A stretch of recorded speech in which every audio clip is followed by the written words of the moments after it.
안녕하세요. 지방에 살고 있는 30대 초반 여자입니다. 혹시 이번 태풍은 잘 넘기셨나요? 아니면 아직 여러분 사는 곳은 여전히 태풍이 지나가는 중일까요? 아주 위력이 센 태풍이지만 부디 안전히 큰 피해 없이 지나가길 바라봅니다. 제가 사는 곳은 하루 지나자 바람이 사그라들고 언제 그랬냐는 듯 날이 겠습니다. 오늘 들려드릴 제 사연도 지금 날씨랑 비슷한데요. 전 남편이라는 태풍에 하마터면 휩쓸려 갈 뻔한 제 과거 이야기 한번 들어보시겠어요? 오늘 사연을 적으면서 제 인생을 쭉 돌이켜봤는데요. 저도 모르게 눈시울이 붉어지더라고요. 제가 기억이 가물가물한 아주 어렸을 때부터 저희 부모님은 자주 다투셨습니다. 가정 불화는 주로 돈 문제였던 것 같습니다. 그러다 초등학생 때 아버지가 지병으로 돌아가시고 어머니는 기다렸다는 듯이 집을 나가셨습니다. 야속하게도 어린 저만 혼자 두고요. 아버지 장례식장에서 만난 친척들은 모두 악마 같았어요.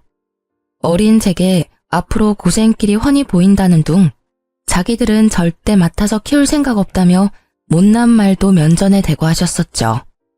어린 제가 키워달라고 안겨 붙을까봐 더 못되게 그랬을까요? 장례식 끝날 때까지 그 누구도 혼자인 제게 괜찮냐며 손 내밀어준 사람은 없었습니다. 홀로 아무도 없는 집에 돌아간 그날의 상처는 아마 영원히 지울 수 없을 겁니다. 부모님 두 분 다 재산이랄 게 크게 없는 집이었어요. 그런데 아빠의 부조금마저도 어린 제게는 허용되지 않았나 봐요. 그나마 막내하며 가깝게 지냈던 건 고모였는데요. 고모라는 인간은 제게 단돈 2만 원만 쥐어주고 부조금을 모조리 들고 사라졌습니다. 지금까지 죽었는지 살았는지 모릅니다. 어린 저는 경제 감각이 없으니 그때 고모가 쥐어준 2만 원이 되게 크게 느껴졌어요. 고모는 그래도 조금은 날 좋아하는구나 착각 들 만큼요. 하지만 금방 집에 먹을 것도 동나고 돈도 떨어진 저는 그렇게 며칠을 혼자 굶었습니다. 그러다 집에 방치된 저를 발견한 사회복지사를 통해 보육원에 가게 됐습니다. 보육원에 있다가 또 언제 혼자가 될지 모르고 밥을 먹을 수 있는 마지막 기회일지 모른다는 바보 같은 생각이 들더라고요. 저는 보육원 첫날부터 옆 친구들 밥까지 탐내며 허겁지겁 밥을 먹었습니다. 당연히 그곳의 친구들은 첫 만남부터 절 싫어했고 원장은 모두가 보는 앞에서 그런 제 뺨을 때렸던 기억이 나요. 그때 저는 본능적으로 세상은 저 혼자 헤쳐나가야 함을 깨달았습니다. 배를 골지 않으려면 내 인생은 나 스스로 구제해야 함을 깨달았죠. 그렇게 저는 보육원에서 고등학생 때까지 자랐습니다. 머리가 점점 클수록 원망도 많이 생기더라고요. 날 두고 죽은 아빠, 그리고 도망간 엄마, 나 몰라라 한 친척들에 대한 원망이요.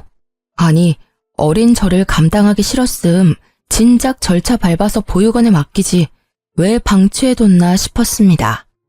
혹시 내가 혼자 죽기를 바랐던 건가 하며 증오심도 자라났죠. 나쁜 짓을 하거나 방황하지는 않았고 전 그저 그 모든 미운 감정들을 연료 삼아 열심히 살았습니다. 만 18세의 나이로 보육원을 독립했고 대학교는 생각하지 않았어요. 고졸이지만 나름 작은 회사 경리로 들어갔거든요. 고등학교에서 제가 어느 정도 공부를 하니 담임 선생님께선 제게 공무원 시험을 준비해보라 하셨어요. 하지만 저는 그럴 시간도 여유도 없었습니다. 당장 돈을 벌고 싶었거든요. 이 세상에서 저를 지켜줄 유일한 백은 돈밖에 없다는 걸 너무 일찍 깨달은 거죠. 저는 월 200만 원 조금 넘게 버는데 세금 떼면 그마저도 더 줄어들어서요. 20대 초반에는 저축하며 제 입에 풀칠하기 바빴습니다. 공부에 투자할 시간과 돈은 없었어요. 물론 공무원 시험을 아예 포기하지는 않았습니다. 금전적으로 허덕이지 않을 때쯤 공시 공부도 시작했어요. 그런데 조금 살만해질 때쯤 주위를 둘러보니 정말 다들 가족, 연인과 저마다 함께 있더군요. 이 세상에 저만 덩그러니 혼자인 기분이 들었습니다. 다들 혼자가 아니라 누군가와 함께 인생을 꾸린 모습에 저는 지독한 외로움에 시달렸어요. 분명 제가 기억하지 못하는 순간에는 저희 부모님도 좋았을 때가 있었겠지 생각도 했어요. 그러던 중 저는 고등학교 친구가 해준 소개팅에서 첫 남자친구를 만나게 됐어요. 그게 25 넘어 하는 제 첫 연애였습니다. 이미 연애를 여러 번 해본 남자친구는 모든 게 능숙했어요. 그 나이에도 서툰 제게 보채지 않았고 처음엔 매너 있었죠. 하지만 사귈수록 발견하게 되는 그놈의 민낯은 추악했습니다. 술만 먹으면 망나니로 돌변하더군요. 그 구렁텅이에서 절 꺼내준 게 다름 아닌 앞집 살고 있던 전 남편입니다. 제게 뭐가 모자라서 그런 놈에게 당하고 사냐고 신고도 도와주고 늘 퇴근길을 함께 해줬어요. 덕분에 징글징글하던 전 남친에게 벗어날 수 있었죠. 아무도 제게 손을 내밀지 않던 제 세상에 먼저 손 내밀어준 남편이 너무 고마웠어요. 게다가 그 사람은 술, 담배는 입에도 안 댔어요.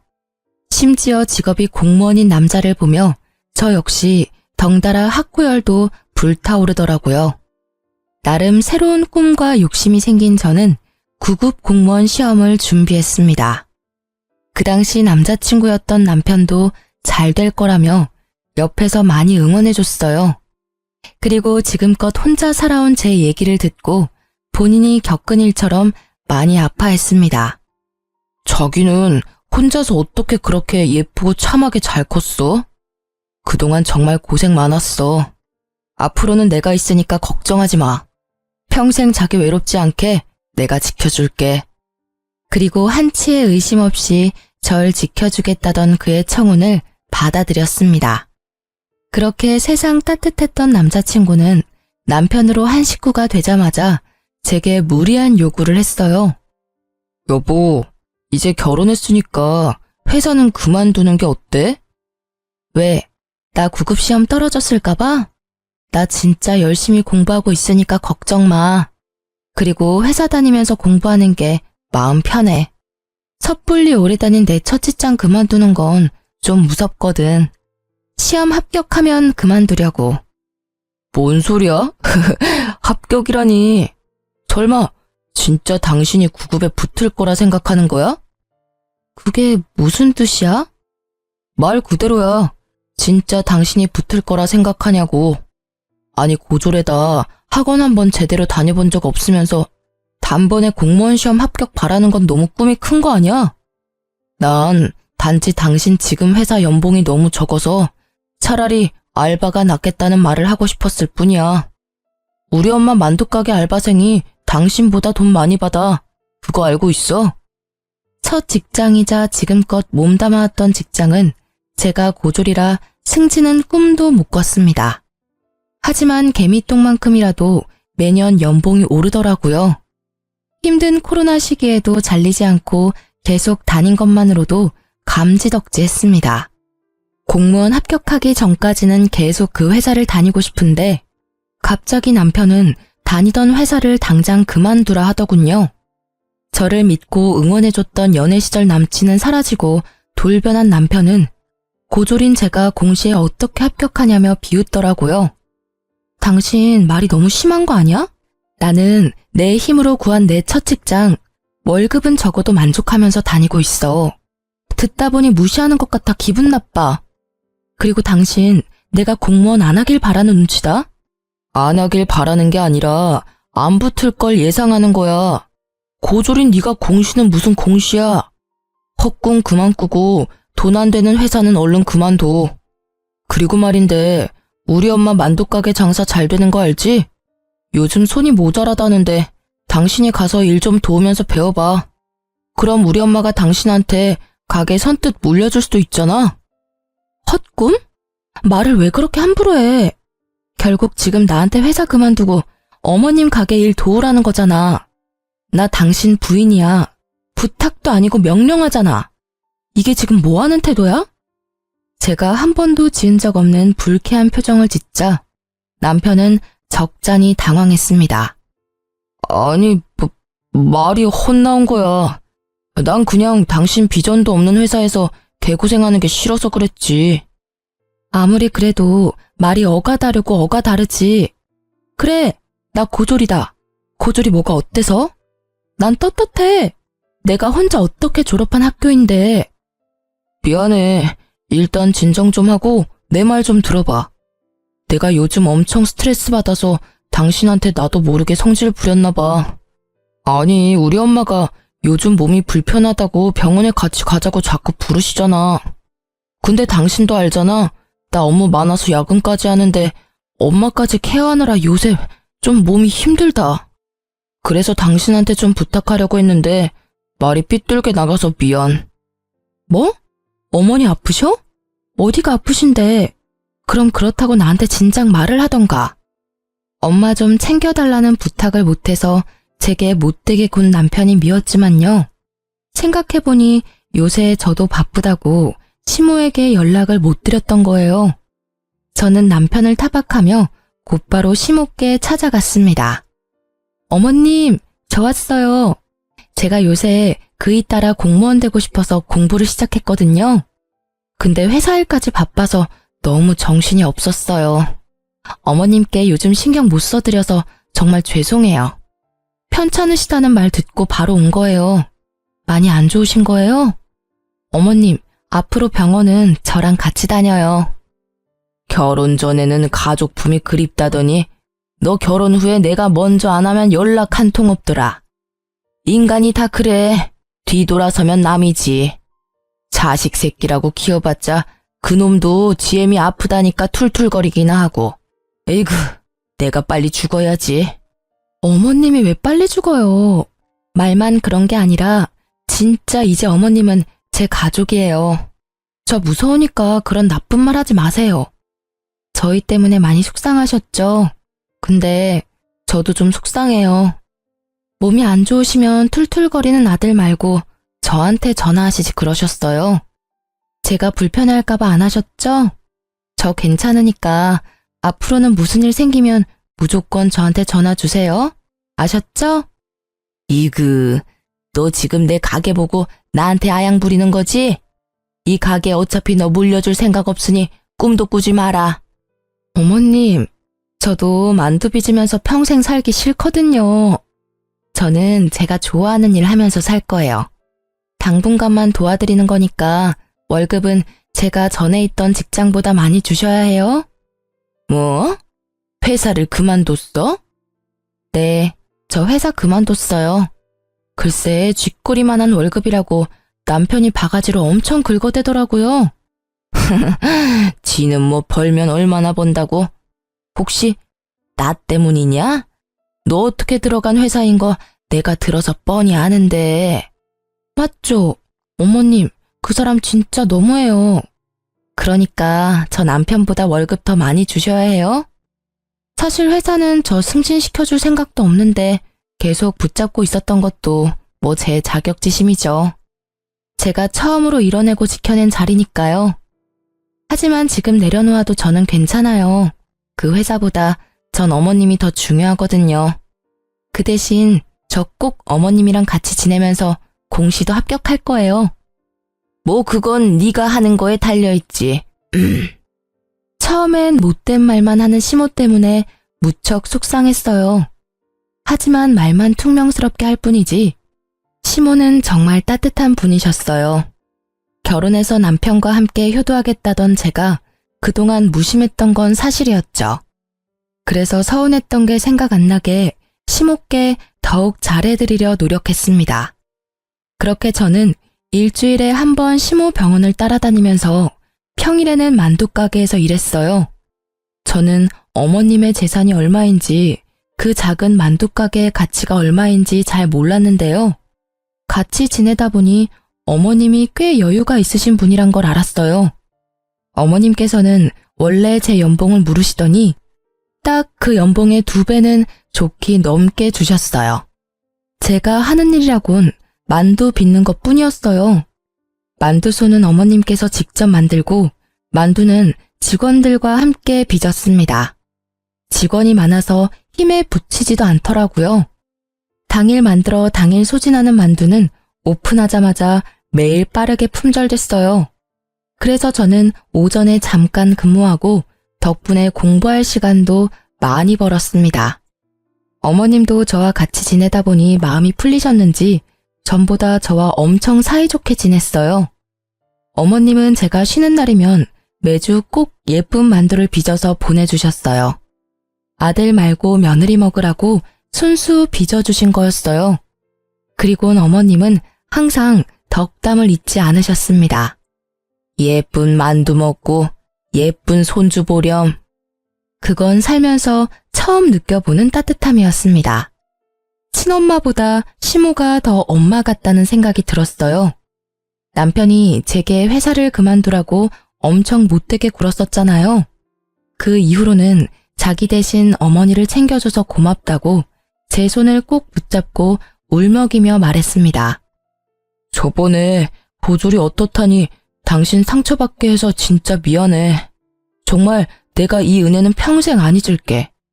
당신이 엄마한테 해준 만큼 내가 2배, 3배 잘할게.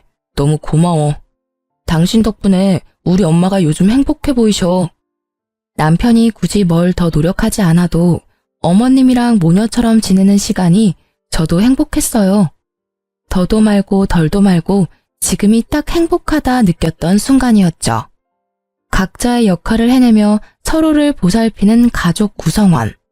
그게 바로 제가 바라던 가족의 형태였어요. 그런데 제게 고맙다던 남편은 은혜를 갚겠다더니 그걸 원수로 갚더라고요. 연애 때부터 야근이 잦은 건 알고 있었지만 남편은 부쩍 더 늦게 들어오는 날이 많아졌어요. 심지어 야근하고 올 시간을 넘어 훨씬 더 새벽 시간에 술에 취해서 집에 들어왔죠. 술, 담배라고는 안 하던 남편이었는데 혹시 또 제가 모르는 괴로운 일이라도 있나 싶었습니다. 여보, 또 술 먹었어? 요즘 무슨 일이라도 있는 거야? 왜 이렇게 인사불성이 된 거야? 야, 너는 임마 시집 자라서 호강하는 줄 알아. 뭐? 당신 지금 그게 무슨 말투야? 아, 이게 진짜 지가 뭐라도 되는 줄 아나? 야, 이리 와봐. 본 적 없는 얼굴로 비틀거리며 다가오는 남편 때문에 순간 온몸이 경직됐습니다. 저도 모르게 저리 가라고 남편을 세게 밀치자 남편은 그대로 그냥 뻗어서 자더라고요. 아무 일도 일어나지 않았지만 곧 무슨 일이라도 생길 것 같았어요. 저는 전 남친이 술 먹고 제게 폭력을 행사했던 트라우마 때문에 지금도 술 먹은 사람들 근처에도 안 갑니다. 그런데 가장 가까이 지내는 남편이 취객처럼 굴자 심장이 미친 듯이 뛰었죠. 게다가 남편은 술에 취해 그냥 자는 것도 아니었어요. 잠시라도 정신이 들면 꼭 큰 소리로 마누라 어딨냐고 고래고래 소리를 질렀죠. 아니면 밥 좀 차리라며 주정을 부렸어요. 여보, 잘못했어. 내가 마시고 싶어서 마신 게 아니라 회식 때문에 그런 거야. 다음날 술 깨면 남편이 회식 때문이라며 싹싹 빌어대서 한 번은 봐줬는데 그 뒤로도 계속 똑같은 문제가 반복됐습니다.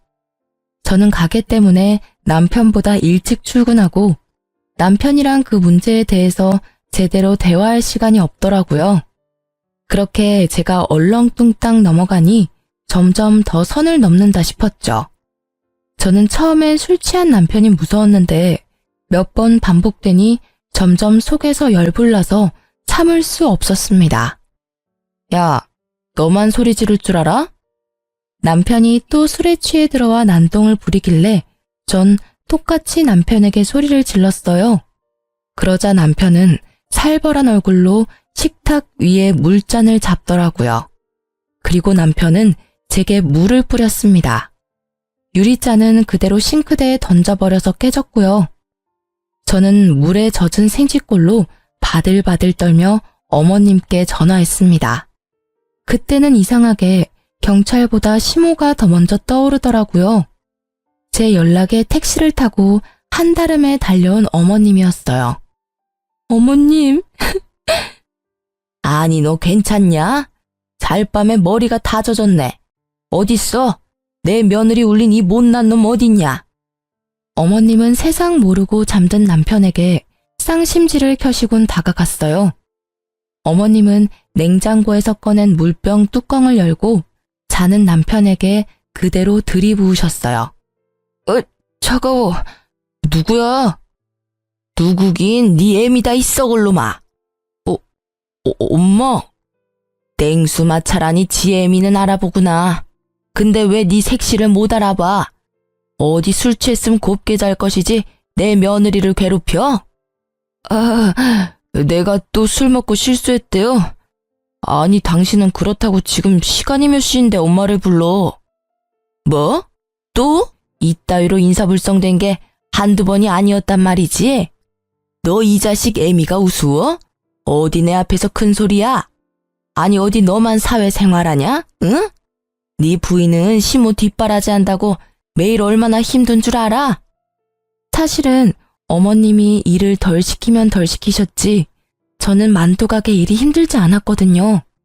하지만 남편 앞에서 저를 두둔하기 위한 못된 시어머니를 자처하셨죠.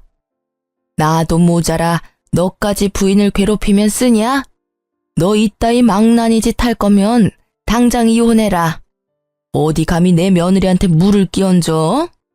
내가 시집살이 시킨다고 너까지 지금 네 부인을 무시해? 너 지금은 물잔이지? 나중에는 네 손에 뭐가 들려있을지 앞날이 훤히 보인다. 엄마, 무슨 말씀을 그렇게 하세요? 그럼 나중에 제가 뭐 가정폭력이라도 저지른다는 말씀이세요? 아이고, 이미 넌 폭력을 쓴 거야, 이놈아. 술 처먹고 와서 괴롭힌 게 폭력이야.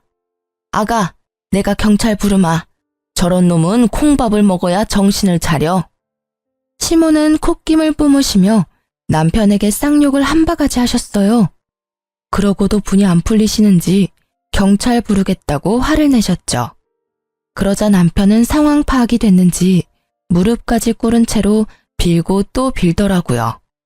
엄마, 무슨 경찰은 경찰이야. 나 공무원이에요. 이러지 마세요. 어? 여보, 내가 다 잘못했어. 다시는 안 그럴게. 그러니까 우리 엄마 좀 말려봐. 저놈 사과하는 꼬라지 봐라. 그게 사과냐? 아가, 일단 우리 집으로 가자. 우리 집 가서 넌 내 집이다 생각하고 너 하고 싶은 대로 살아. 그리고 이혼을 할지 결정하렴. 저놈 하는 짓은 내가 못 봐주겠다. 시댁으로 가는 길 택시 안에서 시모는 괜찮다며 제 손을 연신 쓸어주셨어요. 그 온기에 저는 불안이 가라앉았죠. 한동안 시댁에서 먹고 자고 어머님의 배려로 만두가게도 출근하지 않았어요. 남편은 매일 출근 전에는 어머님께 찾아가서 싹싹 빌고요. 퇴근하면서 제가 좋아했던 음식들을 사와서 한 번만 용서해달라고 빌었습니다. 제가 집을 나간 뒤로 남편은 마음고생을 좀 했는지 살이 쏙 빠졌더라고요. 다시는 술 안 먹겠다는 각서도 자진해서 썼습니다. 저는 예전에 남편이 절 구해준 일이 떠올라서 정말 딱 한 번만 봐주자 생각했어요. 그리고 무엇보다 겨우 이룬 제 가정을 쉽게 제 손으로 깨지 못하겠더라고요. 그 대신 다음에 또 이런 일이 일어난다면 가차없이 이혼하기로 마음먹었습니다. 다행히 남편은 예전처럼 술을 입에도 대지 않았고 예전 모습으로 돌아와 저희는 일상을 찾을 수 있었어요. 더 이상 술 문제로 저를 힘들게 하지 않았습니다. 그런데 남편이 하는 통화를 우연히 들은 그날 제 세상이 무너졌습니다. 자기야, 이번 달은 나만 믿으라니까. 이번 달 보험왕은 당신이라고. 그 말 한마디만 엿들었는데 제 온몸의 세포가 반응했어요. 아니나 다를까 남편 몰래 전화기를 뒤져보니 바람이 확실하더군요. 대화 내용을 보니 너밖에 없다, 사랑한다, 어쩐다, 참 가관이었습니다. 남편과 상간녀는 시모의 가게와 재산을 탐내고 있었습니다. 그동안 저를 이용해서 남편은 시모의 환심을 사려 했던 거죠. 모든 사실을 알게 된 저는 분노했어요. 겉도 모자라 상간녀와 함께 시모의 명의로 억대의 사망보험금을 받을 수 있게 작전을 짜고 있더군요. 제가 알고 있다는 걸 모르던 남편은 뻔뻔하게도 이러더군요. 여보, 우리 엄마 내 말은 안 들으니까 당신이 엄마 좀 설득해서 생명보험이랑 이것저것 들어놔. 내가 잘 아는 설계사가 있거든? 상담 받아보니까 지금이라도 보험 열심히 들어놔야겠더라. 엄마가 아무리 여유가 있다고 하셔도 그건 엄마 노후 자금이고 나중에 우리 물려줄 재산이시잖아. 아프실 때 돈은 따로 준비해야 한대. 그리고 사망보험금이 있어야 우리 상속세 부담도 덜 수 있다더라. 저는 남편이 저를 배신한 것보다 낳아주고 키워준 시모를 배신한 게 더 화가 났어요. 처음엔 조용히 이혼하려고 했어요. 하지만 항신소까지 의뢰해서 증거를 수집한 이유는 단 하나, 시모를 지키기 위해서였어요. 남편이 상간녀와 꾸미는 계획이 너무 괘씸하잖아요. 저는 어느 정도 증거를 다 수집하고 남편에게 이혼 통보하기 전 시모에겐 모든 사실을 다 털어놓았죠. 아무것도 모르고 계시면 어머님도 상간녀와 남편에게 눈 뜨고 코 베일 수 있는 상황이었으니까요. 어머님은 제 생각보다 훨씬 더 강인하셨고 단단하신 분이었어요. 오히려 상처받았을 저를 더 걱정하셨죠. 비장한 얼굴의 시모는 제게 딱 한마디만 하셨어요. 아가, 비위상에도 조금만 참아라. 내가 다 해결하마. 어머님은 말씀 따라서 저는 가만히 있었어요. 그런데 도저히 남편과 한 집에 못 있겠더라고요. 이런저런 핑계를 대며 시댁에서 지냈어요. 그리고 대망의 참교육 날이 다가왔습니다. 어머님은 직원들 모두 휴가를 보내주시곤 보험에 대한 설명을 직접 듣고 싶다고 상간녀를 만두가게로 불렀습니다. 상간녀는 저와 비슷한 또래였습니다. 화장기 없는 저와는 다르게 아주 예뻤어요. 막상 마주하니 저는 제가 죄인도 아닌데 괜히 주눅이 들었죠. 그걸 눈치챈 어머님은 기죽지 말라며 제 등을 여러 번 쓰다듬어 주셨어요. 그리고 신나서 열심히 설명하는 상간녀에게 어머님은 대놓고 물으셨어요. 그쪽은 보통 상품을 팔 때 연애도 하는 겁니까? 네? 어머님, 그게 무슨 말씀이신지. 누가 네 어머님이야? 야, 이 몹쓸 거사. 어디 팔라는 보험은 안 팔고 다른 걸 팔고 있어? 무슨 소리시냐고요? 얘 끼놈아. 뭔 소린지 몰라서 물어? 상간녀는 얼굴이 붉어져서 벼랑간 소리를 꽥 지르더라고요. 이내 뭔가 눈치를 챘는지 자리에서 일어난 상간녀를 시모는 가만두지 않으셨어요. 왜 이러세요? 이거 놓으세요. 상간녀의 머리채를 순식간에 잡아챈 어머님은 만두소를 비비듯 상간녀의 머리를 허공에 마구 비비셨어요. 너, 네가 일하는 보험회사에 당장 같이 가자. 앞장서. 내가 내 아들이랑 너랑 바람난 거 회사에 항의하려니까. 어디 감히 되도 않는 꿍꿍이로 접근했어? 뭐 내 가게를 받아서 홀라당 팔아먹겠다고? 그것도 모자라서 내가 죽으면 그 돈으로 내 쓰레기 같은 아들이랑 호의호식하겠다고? 아니 인연 이거 상간녀 주제에 꿈도 크다. 근데 이거 어쩌나? 내가 대대로 장수하는 집안 딸이야. 내가 쉽게 죽을 것 같아?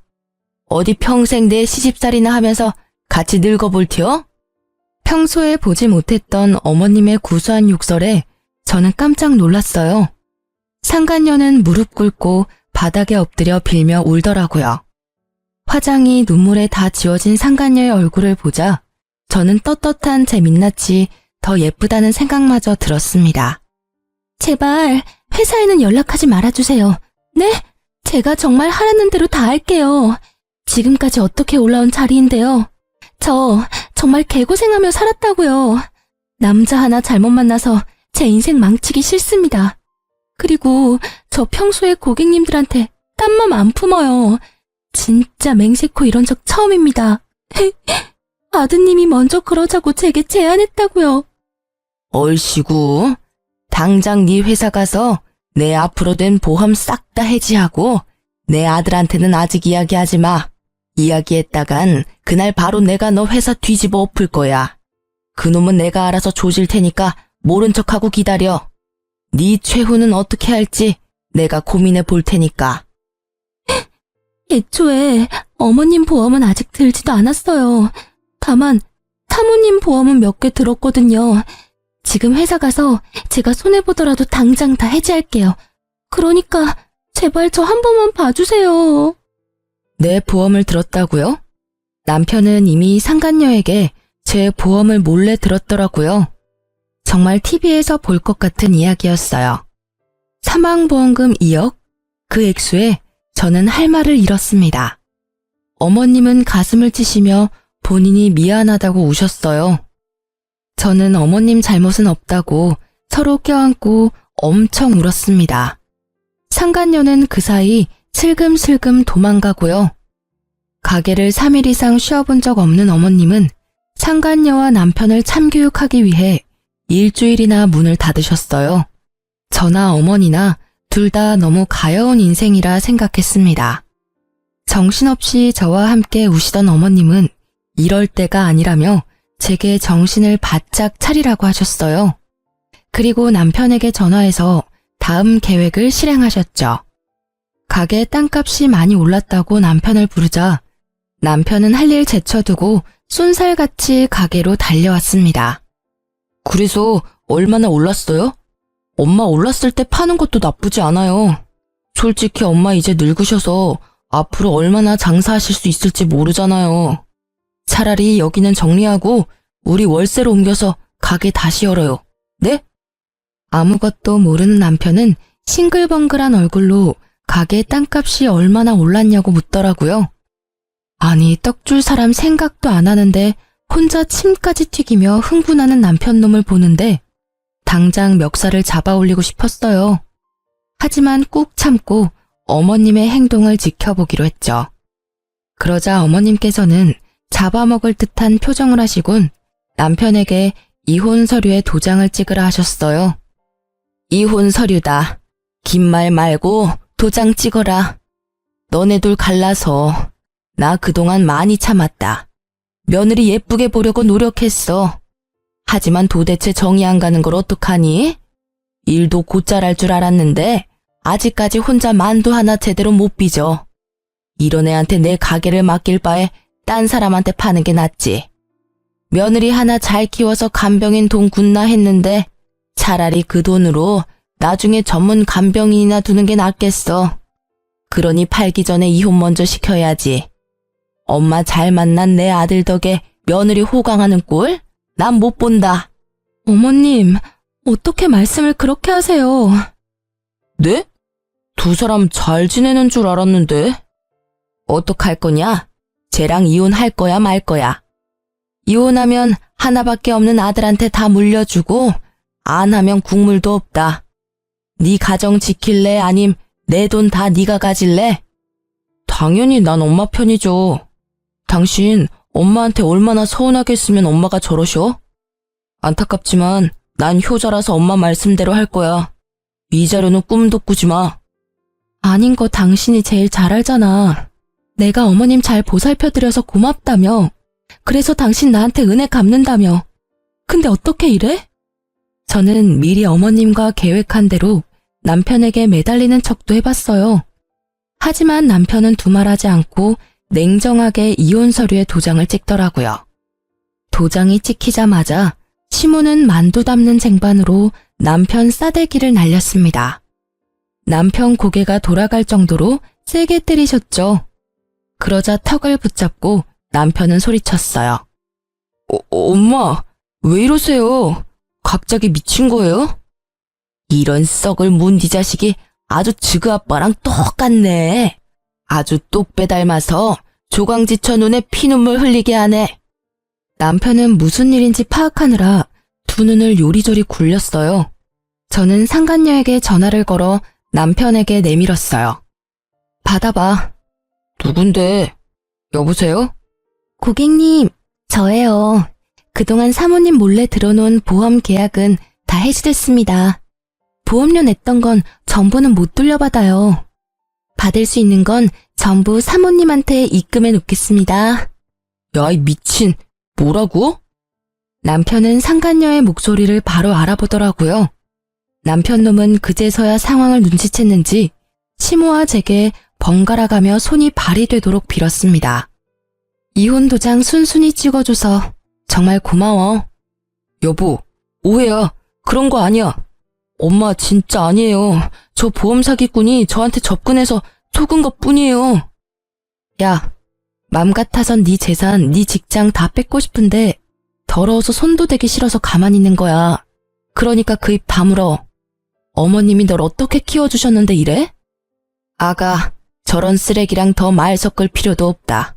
너 당장 짐 싸서 우리 눈앞에서 사라져라. 난 이제 아들 따위 없는 걸로 하마. 엄마, 왜 이러셔 진짜.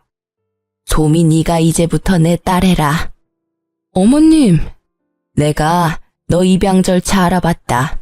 자, 서류 받아라. 너도 마음의 준비할 시간이 필요할 테니 잘 생각해봐라. 이놈이랑 이혼하고 나한테 와. 내가 너 꽃길만 걷게 해줄 테니 이제부터 모든 재산 권리는 우리 소미한테 줄 거야. 어머니, 정신 차리세요. 노망 났어요? 얘는 피 하나 안 섞인 남이라고요. 너 엄마를 어떻게 구워 삶은 거야? 어머님의 폭탄 발언에 남편 놈은 눈을 희번덕거리며 제게 달려들었죠. 시모는 기다렸다는 듯 경찰에게 연락했어요. 여보세요? 거기 땡땡 경찰서죠? 여기 땡땡 만두집인데. 응, 나야 나 송 사장. 아, 웬 망나니가 와서 가게를 쑥대밭으로 만들고 있잖아. 얼른 와봐. 엄마. 누가 네 엄마야 이 자식아. 엄마가 어떻게 이래? 자식한테 어떻게 이러냐고. 남편을 혼내는 어머님의 몸이 미세하게 떨리는 걸 알고 저는 급하게 남편을 가로막고 말했습니다. 너야말로 자식이 어떻게 그래? 상간녀랑 보험 사기단으로 잡혀가고 싶지? 나도 모르는 보험 가입한 거 문제 안 될 줄 알았나 봐. 어머님 앞에서 더 추한 꼴 보이지 말고 얼른 꺼져. 남편 놈은 정말 땅을 치며 발악하더군요. 그래봤자 그놈에게 더 이상 남은 거라곤 아무것도 없었어요. 경찰이 오고 이댁 아드님 아니냐고 묻는데 어머님은 외면했습니다. 그래, 못난 내 아들 맞아. 데리고 있다가 정신 차리면 훈방 조치 부탁해. 가게에서 난동 부린 건 사실이니까. 기운이 다 빠진 남편은 더 이상 제게도 시모에게도 달려들지 않았습니다. 조용히 경찰을 따라가더군요. 너무 큰일을 겪으셔서 혹시나 쓰러지실까봐 저는 내내 어머님 곁을 지켰네요. 어머님은 아들에게 보여주기식이 아니라 정말 저를 입양할 계획이셨어요. 난 정말 소민이가 내 딸 같아. 우리가 이런 인연으로 엮였지만 안 좋게 끝내고 싶지는 않구나. 난 진심으로 널 가족이라 생각한단다. 어머님 마음 저 잘 알아요. 누가 뭐래도 저 어머님 가족이에요. 저 사람이랑 이혼했더라도 여전히 어머님은 제 어머님이세요. 하지만 저 어머님 딸로 들어가면 저 사람이랑 남매인 거잖아요. 저 죽어도 그건 싫어요. 어머님이랑 저 서류상으로 아무 사이는 아니지만 가족같이 지내잖아요. 계속 지금처럼 지내면 안 될까요? 가족이 되면 더 많은 것들이 내게 돌아갈 텐데 난 그게 아쉬운 거야. 소미 넌 아쉽지 않니? 어머님, 저는 지금도 좋아요. 시모는 제가 끝끝내 입양은 만류했더니 살짝 서운해하셨죠. 하지만 서운해하시는 것도 정말 잠시였어요. 어머님께서는 제 가족이 못 돼준다면 든든한 백은 되어주겠다 하셨죠. 그 약속을 지키시겠다며 그동안 모았던 재산 반은 좋은 기부처에 기부했고 반은 제게 주셨습니다. 그리고는 제게 꼭 공시에 합격하라고 당부하셨어요. 너 공시 불합격하면 내가 준 돈 다시 다 돌려줘야 한다. 에이, 줬다 뺏는 게 어딨어요. 저는 아직도 전 시모, 아니 이제 엄마라고 부릅니다. 엄마랑 병원 갈 일 있으면 같이 가드려요. 공 씨는 다행히 한 번에 붙어서 받았던 재산은 돌려드리지 않았습니다. 그런데 하필 좁은 공무원 바닥, 저는 전 남편과 같은 부서에 근무하게 됐습니다. 그 인간은 자기 잘못도 모르고 자기 엄마 재산을 가져간 저를 여전히 미워하고 있었죠. 직장에서 막상 저를 마주하니 놀라서 전 남편 얼굴은 사색이 됐더라고요. 불편했는데 그 불편함도 잠시였어요. 얼마 안 가서 상간녀가 찾아왔거든요. 내 인생 책임져 이 자식아. 다 네가 계획한 거였잖아. 네 부인도 네 엄마도 네가 생명보험 억대로 들라며. 야, 여기가 어디라고 지금? 나 보험 사기로 신고당해서 이제 보험일 못해. 너 때문에 보험 모집인 자격 박탈당했다고. 이 자식아, 너 때문에 소문 다 나서 나 나중에 다른 보험회사도 못 가. 내가 할 줄 아는 거라곤 영어뿐인데 어쩔 거야. 네가 나 먹여 살릴 거야? 그럴래? 조용히 안 해? 죄송합니다. 모르는 사람이에요. 다들 일 보세요. 전 남편은 상간녀를 모른 채 했지만 상간녀는 끝까지 그런 전 남편을 물고 늘어지더라고요. 사람들은 수군거리고 저희 사무실은 한바탕 난리가 났습니다. 저는 현장에서 실시간으로 보는데 웃음 참느라 혼났습니다. 생명보험, 불효자식, 조강지쳐 버린 쓰레기. 이런 키워드들이 한동안 떠돌자 전 남편은 알아서 일을 그만뒀습니다. 어쩌면 제가 직접 불륜으로 윗선에 고발할까봐 도둑놈 제발 지린다고 알아서 도망간 걸 수도 있고요. 그래도 그렇게 아무 준비 없이 홧김에 또 공무원 그만두고 저놈 후회하겠구나 싶었는데요. 역시나 제 예상이 맞았습니다. 공무원 그만두고 할 줄 아는 거 없는 전 남편은 퇴직금을 탕진하고 엄마한테 찾아왔다고 합니다. 엄마한테 들은 내용 그대로 전달해 드릴게요. 엄마, 저 돈 좀 보태주세요. 제가 진짜 기가 막힌 사업 아이템 발견했거든요. 엄마 아들 공무원 시험도 단번에 붙고 엄청 똑똑한 거 잘 알잖아요. 누가 내 아들이요? 백은 뉘신지? 엄마는 당연히 반성하지 않고 돈만 밝히는 전 남편을 외면하셨죠. 누구냐고 묻는 엄마의 말에 전 남편은 끝내 완전히 무너졌다고 합니다. 어머니, 저라고요.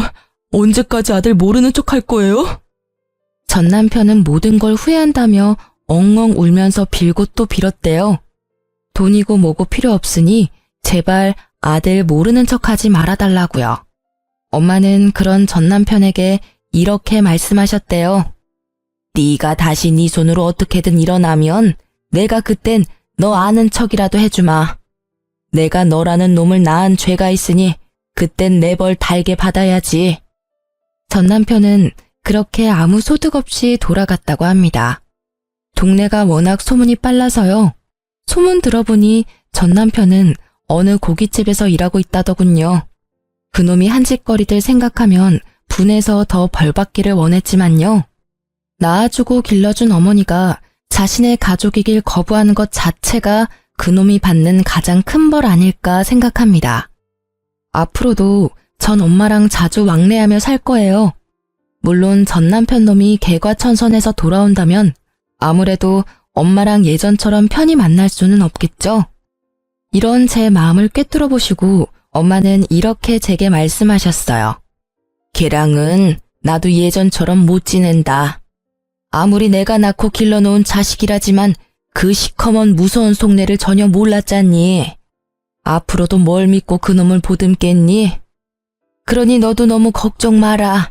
어차피 사람 쉽게 안 변하고 그놈 변하려면 나 죽고 나서일 거야. 그리고 어차피 나 이제 가진 것도 없어. 이 몸뚱이뿐이야. 만약 나한테 빌붙으려고 한다면 내가 역으로 저놈한테 빌붙어야지 뭐. 엄마도 참. 내가 있는데 그놈한테 빌붙긴 뭘 빌붙어요. 그리고 왜 엄마가 몸뚱이뿐이야? 내가 있잖아요. 진짜 섭섭하게 자꾸 그럴 거예요? 엄마는 내가 지켜요. 그래, 그러니까 그렇게 웃어. 울상 짓지 말고 나랑 웃으면서 살기로 약속했잖아. 그래서 저는 나중 일은 우선 나중에 생각하고 지금은 최선을 다해 엄마와 사랑하며 지낼 거예요. 가족이 없었던 제게 전 남편은 상처만 주었지만 결국 제 곁에는 진심을 나눈 엄마가 남았네요. 그리고 어렵게 붙은 공무원 일도 열심히 잘 해내고 있어요. 다들 제게 친절히 대해주시고 일도 점점 적응하고 있답니다. 지금까지 제 긴 사연 들어주셔서 감사합니다.